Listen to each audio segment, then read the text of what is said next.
Every 4 years, Canadians go out and vote in provincial and federal elections. Canadians cast votes for political candidates in designated ridings.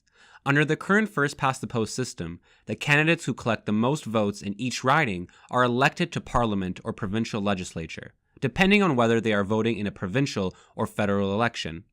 The electoral system is the most intimate interaction that citizens have with the abstraction of democracy.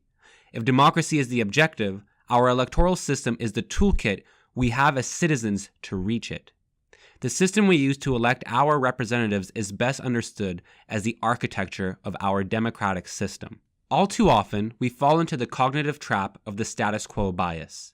We cling to the current state of things, showing a tendency to prefer the current and established approaches to problem solving rather than taking risks and trying new ones. Perhaps the first-past-the-post system is an example of our propensity for traditional approaches, our natural gravitation to minimizing risk and taking the safe route. Why not change? After all, it's very possible that the first-past-the-post system produces and perpetuates inequalities. Candidates can be elected with fewer than 50% of the vote. Two people running in two different ridings can win the same percentage of the vote, but one may win a seat while the other may not. This leads one to wonder whether there are alternative electoral systems that could improve the health of our democracy. One of the commonly proposed alternatives is proportional representation. This system aims to balance out the proportion between the popular vote that a party receives and the number of seats that the party takes in legislature or parliament. Proportional representation is in use around the world in countries like New Zealand, Germany, and Israel. Between October 22nd and November 30th, British Columbia is administering a referendum on electoral reform.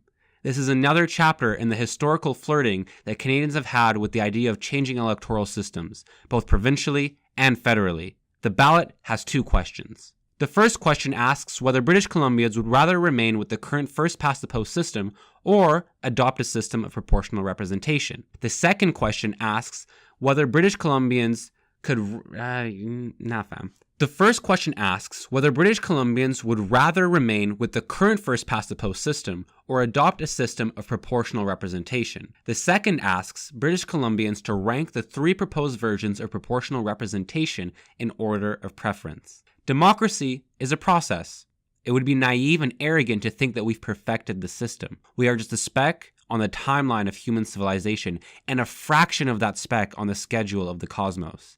Change can be good, change can be bad. I would argue that change for the sake of change alone is usually the latter. So, changing electoral systems has to make sense.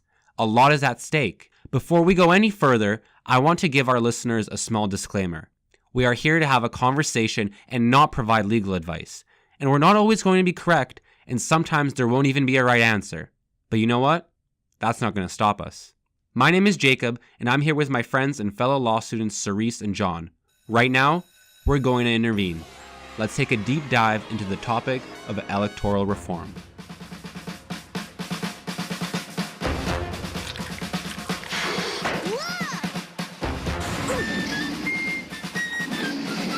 I believe there is consensus on electoral reform.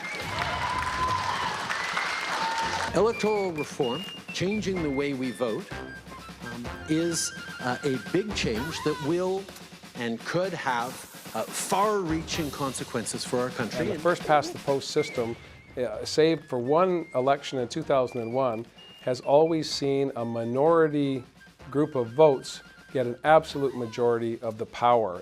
They call it seats, but at the end of the day, it's power. And I believe that power sharing is a better way for us to proceed as a society, and the way we get to that power sharing is bringing in a new form of electoral discussion, and that's where I want to move towards proportional representation.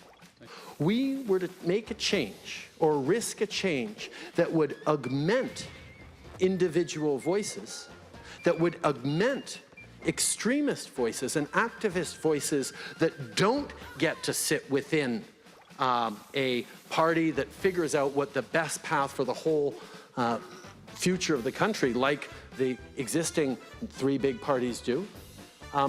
I think we be entering an era of instability and uncertainty, and we would be putting at risk the very thing that makes us luckier than anyone else on the planet.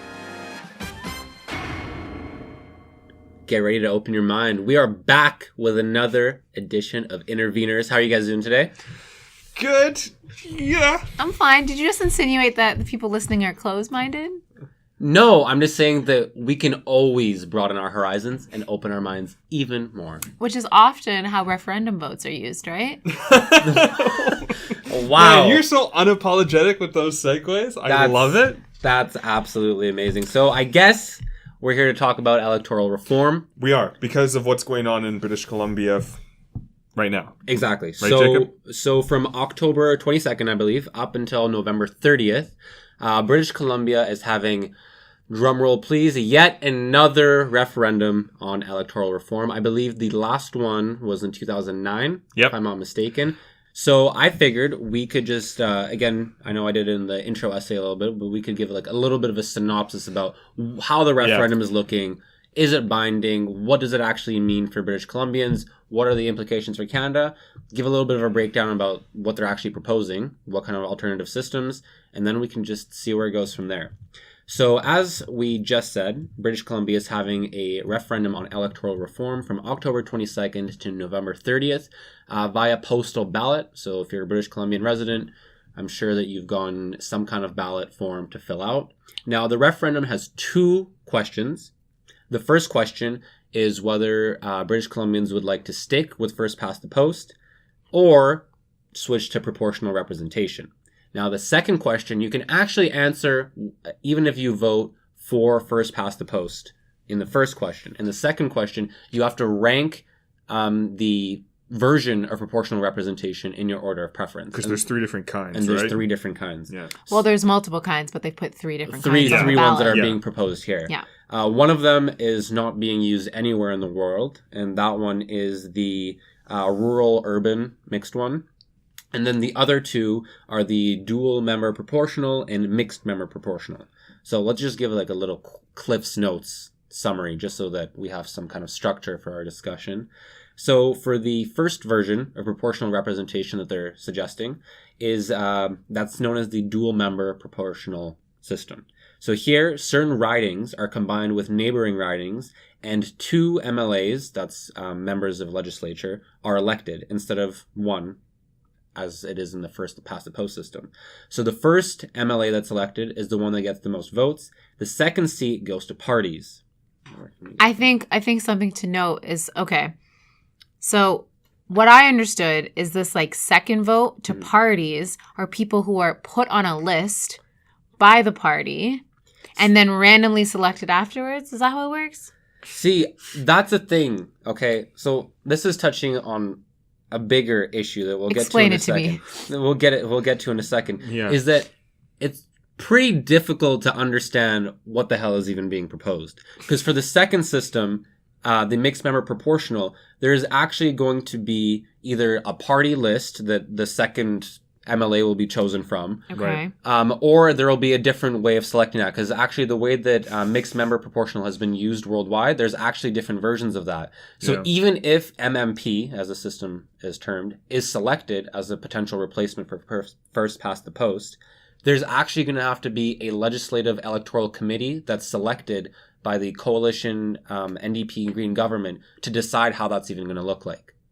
So that kind of raises a red flag right away. Like, there's not enough transparency. There's not enough information or education has been put into it to educate the public about how this works. Mm-hmm. The fact that we're having trouble like completely understanding the ins and outs of how our vote's going to be used and counted, I think that's sort of problematic. But let's just rewind a little bit. So we have the dual member, which we just talked about, and we have mixed member. So in mixed member, we'll have one district MLA who's elected by the first past the post system, and then a regional MLA that's elected from either a party list or some other form by the party. Yeah. Now, then you're going to be getting MLAs that aren't democratically elected. Sorry. Is there a third one? We should talk about the urban. Okay, Rural urban party. Yeah, the rural urban, that has like the single transferable vote system. So it has a single transferable vote system for urban/semi-urban ridings, but then it uses mixed MMP for the rural ones. What does that mean? And that is kind of the issue here, is I think that I honestly think that this referendum is a slap in the face of British Columbians. And the reason why I say that is because the definition of insanity is trying to do the same thing over and over again, expecting a different result. I think that considering electoral reform is totally something that should be considered. We should always think of ways and innovate ways of making our democracy healthier, run more efficiently. That should be kind of the ideal, to always try to improve our society. That being said, is you can only do that if the electorate is actually informed on the issue. And there has been no kind of long-term educational campaign that's gone on since the 2009 referendum. So what's actually changed? No one knows any better. No one knows any different. So I just think that this is like a hugely missed opportunity and a waste of taxpayers' money to set up yet another referendum. So you're not against this idea of potential electoral reform. You find issue with the fact that that's impossible if people aren't fully aware, educated on what the options are in this electoral reform. Yes, I think it's definitely always worth and necessary to consider ways of improving how our country, our province functions and how they operate, but it has to be done in an educated way. You can't just review the kind of different electoral systems the night before you go out and vote. You don't study for a test the night before, go in and write it and expect to have a good result. You're going to mess up. You're not going to do as well as you can. It's just a misinformed way of voting. And it's not because people don't have the ability to understand it. It's because people are busy. Like, we're busy in law school. People are busy in engineering school. People are lawyers, doctors, engineers, teachers. They don't have time to sit down and think, oh, I wonder how my vote's going to work in 2021, how it's going to work in 2025. They need to be taught from kind of an earlier point, either from like last referendum, or even more so. I think that this is a huge opportunity to kind of usher in educational reform. I think this needs to be taught in high schools, because I think in high school you definitely have the ability to understand, basic ideas of how our party system works, stuff like that. Yeah. And I think that if you kind of are educated from an earlier age, it would be a totally different situation. Right now, I don't see how this vote's going to go any differently. And if it does go differently, I think it's going to be a misinformed vote, and we're going to see what happened in Britain with Brexit, for example, completely misinformed vote that could potentially alter how the democracy in BC works, at least. And I'm scared about that, because if it goes through in BC, what kind of precedent will that set for other provinces or for a federal change? Yeah, well, Trudeau's made it very clear that he doesn't want to have introduced electoral reform at the federal level. At the federal level, yeah. He had an interview earlier this year where he talked about how he was not going to propose electoral reform unless it came from other parties. Wasn't that one of his things that he campaigned on? Yeah. That's why the Conservatives and the NDPs have. That's like one of the major failed promises of Justin Trudeau is the fact that he campaigned so hard on proportional representation. So what's made him back away from the puck? A lot of it is similar to what Jacob was talking about, in that it is a complicated issue. Yeah. And if you look at when we were talking about, it's very difficult to talk about this without any kind of visual cue, because I think one of the things that one of the examples here, the dual member proportional DMP. You're combining two ridings. Okay?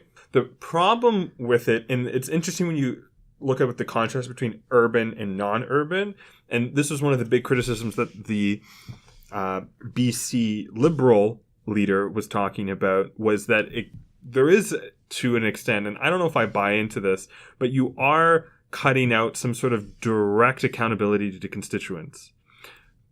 With the DMP? With all of them. Okay. But I'm using the DMP as an example because you're not the MLA that got the most votes. You're the party that got the most votes. The person who got the most votes, do you think that there would be a different degree of accountability or a different burden of accountability depending on how you got elected? I would think so. I mean, one is inherently voted like by people for an individual person and their politics, and another one is this like broader, like 10 steps not democratically elected at all. And I think it's still put on you're a still list. democratically elected. Yeah, but the people didn't vote specifically for whoever the party puts in place. I think you bring up a good point though, because then that kind of plays into, so how do we define democracy? So that's one thing, but we already have Why are we circling back to this question? Okay, we just brought it up last week. So we have an unelected judiciary already. That's see, okay. we are circling it back. Now, if we start to kind of dilute how democratically elected our legislative branches as well, I think that's where you start to get into some trouble. And potentially. What causes me even more concern, just building on that, this idea of like a list that the party picks and chooses who goes on, and if there is a chance where an MLA needs to be selected, they're chosen from this list. So there again is this idea of like any Bob, Schma, Betty, Petty can get put on this list. You don't know that person's affiliation to private companies or other political offices or lobby groups. Well, you don't know about that about a lot of candidates, but I think what people more have a problem with is the fact that you're merging ridings. I think you're merging ridings, and you're not necessarily. I don't know. I'm not from BC. I cannot speak for this, but two ridings. Let's say like Vancouver North and Vancouver West or something. Okay, so those get collapsed, right? Okay. As of it stands now, I think the MLA from Vancouver West has to be from Vancouver West, has to live in Vancouver West, has to have an office in Vancouver West. The MLA from Vancouver North has to live in Vancouver North and has to have an office in Vancouver North. Like, that is your riding. You're responsible. There's riding offices and all sorts of things. Under these new systems where things get merged, particularly the dual member proportional, I don't know if there's a guarantee that ensures that if Vancouver North and West get merged, that the second MLA, like both MLAs, could actually be in Vancouver North. Right? And so that leaves Vancouver West unrepresented, no office, no MLA from the riding in the riding accessible. That's what I don't know if it's going to be a big deal. No, but it's a potentially. But that's what the Liberal leader is saying, is that you're cutting off this idea of direct accountability and direct access, and like you're eliminating the idea of a constituency because you're making things a little more abstract in the pursuit of proportionality, which is a discussion point that goes all the way back to Trudeau, because when Trudeau was proposing electoral reform, there was a lot of nervousness among even some Liberal supporters about how ridings would have to be redrawn. Okay. Yeah. And we know from the gut reactions of like gerrymandering and stuff in the States that the idea of redrawing boundaries always makes people uncomfortable to some extent. And like it just adds another layer to a system where, and like to touch on Jacob's point, and I think it's the most interesting, is we don't really know how it plays out in Canadian politics. I mean, I guess we can look back historically when some provinces had mixed representation, mixed proportionality. But like we can't really compare ourselves to Germany because we're not Germany and we haven't had it for 20 years. What about the Netherlands? What about New Zealand? I don't know. But like we're not that. Like we're not that. It's not ingrained in the history. The demographics of the country are totally different. I know, but we do have, I think there's the argument to say that there are like similar like data sets that you can pull from. So probably, in terms of quality of life, overall happiness, like life expectancy, level of education. But it's a couple of things. One is, with all of these kind of alternative systems, what we both touched on is that I'm not sure by how many people it would increase legislature, but it would increase the size by at least, I think the number is 5. I believe so. Just how ridings will have to be drawn, some, et cetera, et cetera. Now, the issue with that is government is already quite inefficient. Okay, I mean, that's your opinion, but no, I mean for the most part, like legislative processes are just incredibly difficult, and it takes a lot of time. Yeah. That will be made even more difficult if we have more coalition governments, which could end up happening with proportional systems. Right. Because you're going to be having one person, one MLA from one party that has to work with another MLA in another party, and then you end up having like a coalition government, as we do right now in BC with the NDPs and the Green, in order to get 50% of the vote of the support of the entire province. Exactly. So I think that could actually impede democracy, because the legislative process will be even more cumbersome. It would be the equivalent of like a super complex minority. So right now... Yeah, I get that. But wouldn't we just be pushing our definition of democracy and asking more of our politicians and moving away from governments that govern from this idea of strength only comes from a majoritarian principle, and instead collaboration and actual compromise and giving something to get something, and having policies that are reflective of more people, not simply the ones who voted for you or the quote unquote first past the post majority. That's like all the things that you're saying right now are what all of the conservative critics say about, well, not all, but what conservative critics say about Trudeau. And how he how he kept first past the post. He said, "Yep, because you won with first past the post." Mm-hmm. That's exactly. Yep. So you're gonna stick with it. It becomes and you're right about politicians. Politicians are always going to say, coalition governments are a pain in the butt because things take longer and it's more difficult. Yeah. But like that's nice and all, but you're the politician, so of course you want things to be easier. 100%. That's why these kind of promises during an election time, if you end up winning, are you really going to change the system that got you elected? Which is interesting why this is happening in BC, and I don't know a lot about the politics of it, but I guess the NDP and the Greens did run on some ideas of electoral reform, and now they're actually following through, which is very interesting. But it's interesting also because the NDP only got power because of the compromise between them and the Greens, because of this coalition-esque occurrence. To take it to a more existential point, what's wrong? Let's make it for all of Canada, not just BC. What's wrong with our democracy right now? So first past the post? What's wrong? What is it tangible? Just for out of curiosity, because I think if you're ever trying to come up with a method or a solution or a procedure for changing something, if we're going to try to apply a scientific way of fixing our democracy, and the scientific way being, changing the actual system that's in place, you don't do any science project in any discipline without knowing what the problem is. Sure. You need to define the problem. And if we're being honest, what is the problem with Canadian democracy? Of course. I have an idea. Of course. Okay, what is the issue?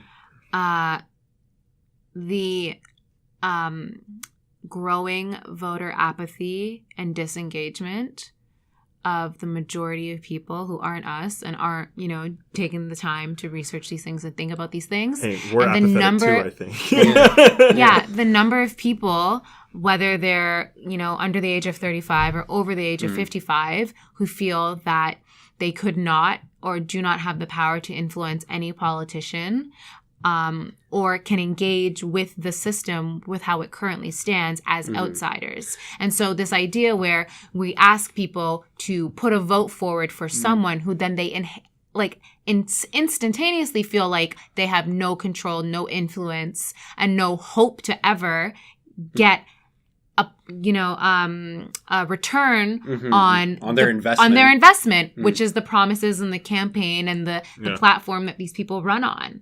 But is electoral reform the suitable solution, at least in this way that it's been presented? Is that a solution for giving an actual voice to these people? I think it's definitely shuffling the deck. Is the goal of democracy to become more and more representative exponentially? Is that the goal of democracy? I think we should actually take a second to think about that. I mean, that's a good question. Do we want every single voice to actually be heard? I don't know. I think people are starting to become... I guess just to tie it back to what we've already talked about, right? With Doug Ford, mandate of the people. 2.3 million Ontarians voted for Doug Ford. Yeah. He only got 38% of the vote or something. Yeah. It wasn't, I don't think, if it was in the 40s, it wasn't in the high 40s, right? Which is an idea, it's a fact that people see and they go, wait, so he didn't get a majority government. The majority of Ontarians did not vote for Premier Doug Ford. He's going around talking about mandate of the people and all of this. I think, I don't know. I think that's my first answer. I know that's my first answer. I don't know. I do think that if we're talking about improving democracy and we're not moving towards making it more proportionate, somehow I feel like the correlation or the incident effect is that we're making it less. And so therefore we're taking away voices and we're removing, people's ability to engage and to participate and to have minority opinions brought to the forefront. And that inherently to me seems wrong. It seems a step backwards. And it seems like at a point where we have an ability to process like millions of data and all these different, we have the, technological savvy in order to actually use all these different opinions in order to hopefully come to a better conclusion or proposition or policy suggestion. Why wouldn't we be maximizing that? Why wouldn't democracy be taking advantage of the ability to hear all these different perspectives and somehow craft legislation and, social ideals or services that can address them and uplift the most amount of people? What do you guys think about the... That was very positive. I don't know where that came from. What do you guys think about the idea that's being floated around, and it's always something that comes up with proportional representation, is that you will give a voice to extremists? That I was actually going to... Because that was... Radicalism breeds on the margins. And I think that's what people say. Because first past the post means you have to get the most amount of votes. Yeah. You don't have to get the majority of the votes. Proportional representation means if you get a significant plurality or just like enough, then you are in government. You trigger. And that is a potential danger. And the most obvious example of that, and I hate to do this, is the Weimar Republic in Germany if you go back to the World Wars. Okay. Okay. Wait. Really Can we back up a little bit? Okay. So like one of the examples. So like I don't see the problem with like I don't see. Explain again. Try again. There's a couple examples of like that exist out there. One is that one that you always hear, at least I heard in Poli Sci 101 in first year. Woo, Western. Yeah. Sorry, is that too much? No, it's too much. Is Poli Sci 101. The Pirate Party in Germany is one. And like their whole platform is about freedom of the internet, no regulation, like literally like Pirate Bay, like the torrent, like that encapsulates, freedom of media, journalistic integrity, all these kinds of things. That's an example of one.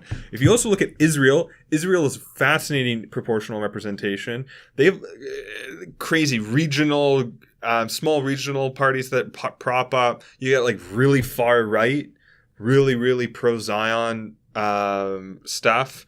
And what you end up getting is like there's no middle ground. And so you have like all of these fringe things that have to like somehow come together in these like weird dysfunctional power imbalance coalition governments. I'm not saying that these are necessarily bad things, but these are examples. And so people point to these examples of, oh, look at some of these proportional representative governments where these like really small vocal... Can I ask a question? Yeah. So what you're saying is that these systems allow an extremist group, so someone who's either like far left, far right, far up, far down, to amass like 10,000 votes in their particular riding, which is the most amount in that riding, and then they elect it. No, so basically, I don't see. So let's take it down to what proportional representation is at its core. Proportional representation, all the three systems that we talked about, the mixed urban, all that stuff.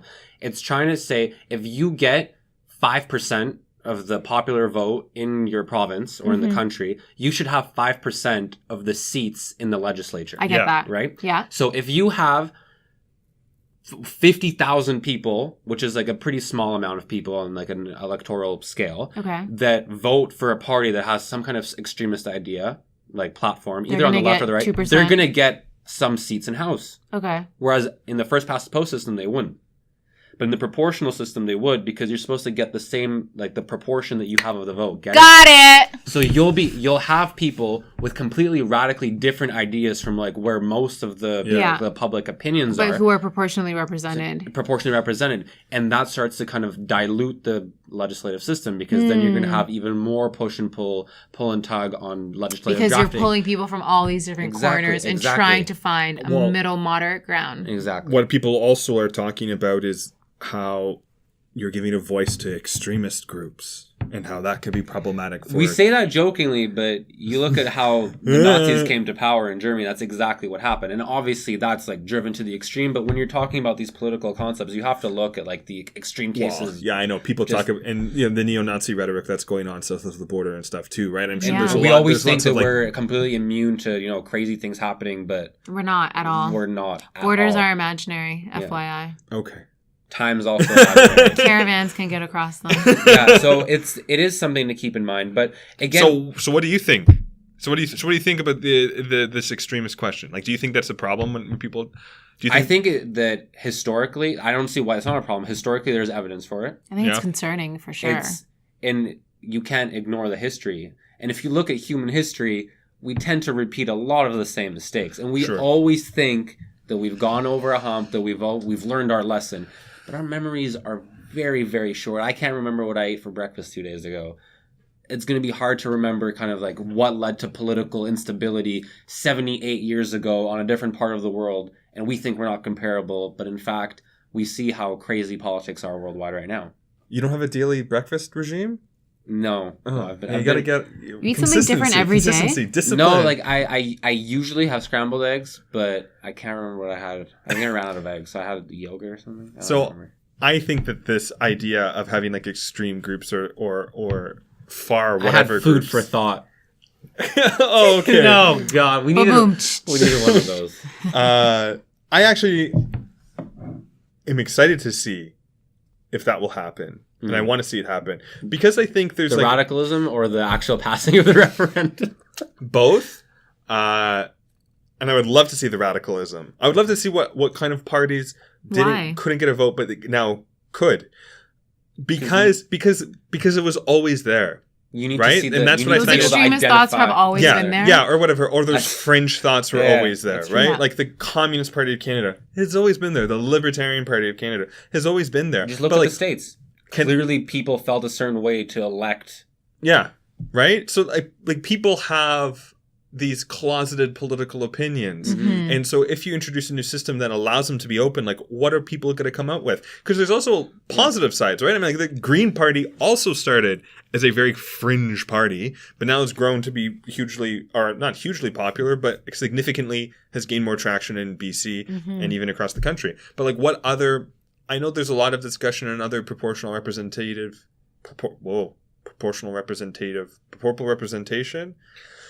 PR. There's in other PR systems. There's more regional party interests come to light. So, Yeah. like, would we see a Vancouver Island party? I don't know. Would you see a Northern BC party? I think you would see a lot more interesting things, perhaps, come out of rural settings. Because I think like the whole regional, like the regional MLA, could have like a higher impact I would agree. on rural settings. Because I just think about it from like a Northern Ontario setting. Like if they were going to say that you're going to shrink or change ridings and then get these regional ones, and it's like people are going to be like, what? No, like how's that going to affect? I can see it if you're in like in an urban center, that might not have like a huge big deal. But when you're talking about geographical distances where it could take like 8 hours to get from one end of the riding to the other, Yeah. maybe that will have a But they're doing that based on population, right? I guess. One small area, like neighborhood in Ottawa, can have 100,000 people, and that might take a whole geographical area 8 that hour- spans yeah. 8 hours, Yeah. right? In Northern Ontario. So, but I mean, there are these elements that could come to light in a PR system, and I think Yeah. there will be an interesting conversation to see what they have. But I can see why, Jacob, when you go back to your original point about we don't know, like education, all of these things. I think it's very interesting because we don't know, and this is the same stuff that was going on with the federal government with Trudeau. Like I don't think we can fathom it, which is interesting. Fathom. Proportional representation. Because I think first past the post has been like such a sticking point, and we all have a really good idea of how first past the post works and all of its flaws, and proportional representation has so many different elements and ways. There's so many different versions of it And as well. it's That's also just an like ranked educational ballots issue, are like complicated, and Yeah. like, but they're on the And the rise. wording of Ranked the- ballots are on the rise in municipalities in Ontario. That's also, we have like that status quo bias that I was talking about, is that we've been raised through elementary school, through high school, seeing Been our parents educated, voting in this certain way, and you just kind of it's just a popularity contest. You go in, if you get the most votes, you go through. It's just logical to us. Yeah. And for us to grasp these alternate systems, it's completely, in my opinion, it's completely absurd to vote on that if the people don't actually understand it at all. And I think they can understand it in theory. No, they can, but it needs to be taught. Well, I don't think they can. I think the biggest problem is I don't know if people can visualize how it's just going to impact their lives. If they vote yes, right, and it gets instituted, I think people can understand okay, we're going to get some new ridings, we're going to get district and regional MLAs, and you're going to have a ranked ballot. But what is this actually going to mean for my provincial government, and how? If I watch CBC News in a year from now, with it being instituted, how's it going to be different? What is it really going to change? How is politics going to be shaken up by all of this? And I think that's something that a lot of people perhaps have a harder time grasping with, because our immediate first thought is, well, things are just going to be more proportional. But what does that mean, right? Yeah. And that's actually a super interesting point. I think that it also links with the fact that right now, whether we like to admit it or not, there is this sort of trend of, the whole PC wave of getting everyone's voice. I think that that's sort of kind of misleading a lot of, especially young people, to vote for PR. And I wouldn't be surprised if young voter numbers are actually very high in favor of PR in BC this time around, just because it's almost like the socially desirable thing to say, I want it to be more representative. But people don't really understand what that means for an electoral system. They don't actually question whether, like we were just talking about, whether that increased representation is actually conducive for efficient government. I think it's something to be said, though, about this idea of the educational campaign component in BC that's apparently lacking, right? We're lacking countrywide. I don't think, at least I haven't been educated in Ontario and high schools, but I'm assuming there's not much in the curriculum about the kind of political system, the party platforms, anything like that. I mean, I'm sure that all of us educated in Canada can talk a little bit about the French Revolution, but we don't know how to file our taxes, and we don't know how to vote for the NDP Liberals or Conservatives. So on the next episode of Inter-Veners, Jacob sits down and talks about what kind of curriculum he would like to have instituted. Exactly. I want it to be more creative. Yeah, exactly. So to wrap this up and to continue, I guess, with a motif that we established in the first time around, let's take bets. Do you think that we're going to get PR in BC? And if you want to be bold, what type do you think we're going to get? Jacob, you're up first. You're the native of British Columbia. How should I put this? I have a feeling that it's actually going to pass this time. And before I answer your question, just one last thing. One caveat? Just one last thing. Oh. I think that ironically, we've been talking about education this whole time. This referendum is actually an amazing educational opportunity. Because now, look what we're doing here, Jacob. We are educating ourselves by, having this conversation and trying to nitpick the kind of details and so on, the nuances of the proposed systems. And I think that there's plenty of discourse that's going on right now in BC among young people, among working professionals, older people. Now people are actually forced to talk about this because there's an actual referendum. The thing is going back to what we said at the start of it, you don't study for the test the night before and then go and vote. There needs to be some kind of long-term education. You can't just not go to your piano lesson, not practice, show up a week later and expect to see improvement. You need to follow up this referendum with continuous education about whether this is something, just to inform the people, the electorate. Now, going back to your question, do I think it's going to pass? I have a suspicion that it will, and I believe it's because of that whole, PC wave of getting everyone represented, things like that. And what's interesting about this is the Attorney General, David Eby, has just come out and said that it'll be put in place for the 2020, if it passes, proportional representation, any of the three systems. It'll be in place for, I think, 3 provincial elections, and then they'll have another follow-up referendum to see whether the public prefers that over first past the post. Huh. Now, from a quick... Vancouverites, BC, what do you guys, British Columbians, you guys seem very wishy-washy. Pick one. So, they got to test it out. Training wheels. In a theoretical sense, that's amazing. You get to try it out. You get to, you get the return policy, 30 days, whatever. You can go return it.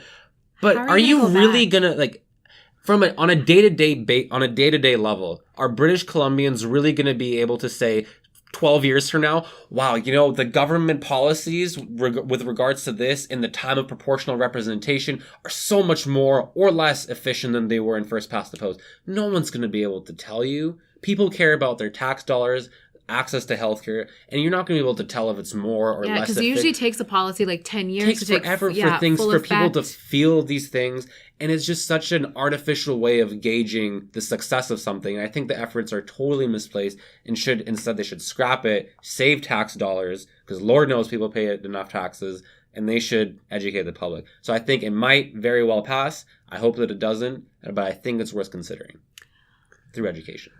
So, Yax says not going to pass. See? Or, Yax says it is going to pass. Potentially. I am going to go back to what I said earlier.